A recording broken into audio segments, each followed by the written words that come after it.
राज्यात संजय राऊत यांचा निषेध करत असताना आज पंढरपूर येथे शिवसेनेच्या वतीने संजय राऊत यांच्या फोटोला दुग्ध अभिषेक करण्यात आला। यानंतर शिवसेना कार्यकर्ते आज छत्रपती शिवाजी महाराज चौकामध्ये आम्ही संजय राऊत साहेबांच्या समर्थनार्थ त्यांच्या सन्मानार्थ दुग्धाभिषेक घालून खऱ्या अर्थानं त्यांचा सन्मान केलेला आहे। काल मला वाटतं संजय राऊत साहेबांनी या राज्याच्या ग्रामविकास मंत्र्यांना जाणीव करून दिली की तुम्ही राज्याचे जबाबदार मंत्री आहात, तुमचं काम आहे विद्यार्थी आंदोलनावर टीका टिप्पणी करणं, त्यांची मातं काढणं, हे तुमचं काम नाही, तुमचं काम प्रशासन हाताळणं हे आहे। परंतु तुम्ही ठाकरेंच्या शिवसेनेच्या पक्षप्रमुखांची मापं काढायला लागला। तुम्ही कोण आहे की झाड की पत्ती आहात हे सुद्धा सांगायची वेळ आली, म्हणून त्या ठिकाणी त्यांनी शब्द वापरले। इथल्या काही पाकिटमार आकुड दांड्याच्या लांब दांड्याच्या चमच्यांना त्याचा राग आला आणि अशा लाव घोट्यांनी सकाळ सकाळ इथं आपल्या निर्लज्जतेचे प्रदर्शन केलं। आपण किती गुडघ्यात मेंदू आहोत, डोक्यात मेंदू नसलेले आहोत हे दाखवून दिलं त्यांनी, आणि त्यांनी आमच्या संजय राऊत साहेबांचा अवमान करण्याचा प्रयत्न केला। म्हणून आज या ठिकाणी आम्ही इथं येऊन दुग्धाभिषेक घालून त्या ठिकाणी राऊत साहेबांचा सन्मान करण्याचं काम केलेलं।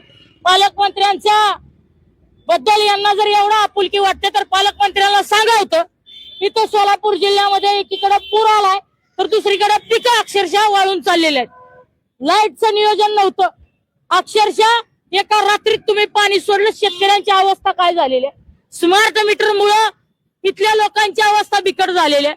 फक्त वारीचा झगमगाट केला म्हणून तुम्ही ग्रेट पालकमंत्री होऊ शकत नाही।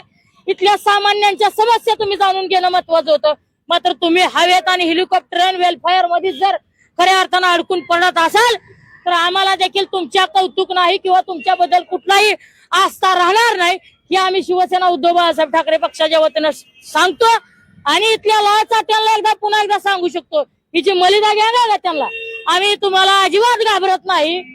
खऱ्या अर्थानं इथून पुढचं काळात ज्या गावच्या बुरी असतात त्याच गावच्या बाबळी असतात, जशाच तसं ठोसा देऊन शिवसेना स्टाईल मध्ये धडा शिकवल्याशिवाय आणि तुम्हाला तुमची जागा दाखवल्याशिवाय आम्ही स्वस्त बसणार नाही। राजकारणामध्ये आता एवढा खालच्या पद्धतीचा शब्द वापरणं पण चुकीचं नाही का?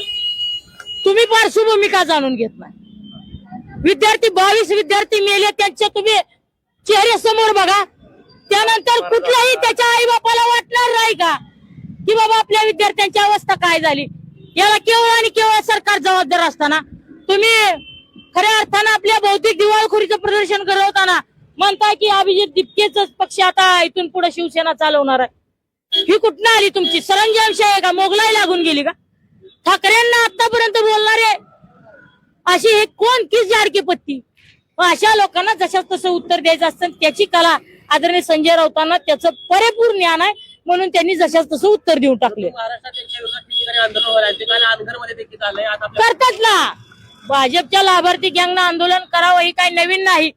चित्रात आहे, परत ती बन नवनाथ बन तिथे एसीत बसून करतात आणि त्यांची 4 जी पिलांटो असतात ती इथं प्रत्येक चौकाने आंदोलन करतात। तुम्हाला हिसका बघायचं असं शिवसैनिकांचं आंदोलन बघत जावं म्हणावं आणि निदान आमच्या आंदोलनास तर आदर्श घेऊन इथून पुढच्या काळात आंदोलन करावं अशा अपेक्षा मी व्यक्त करतो।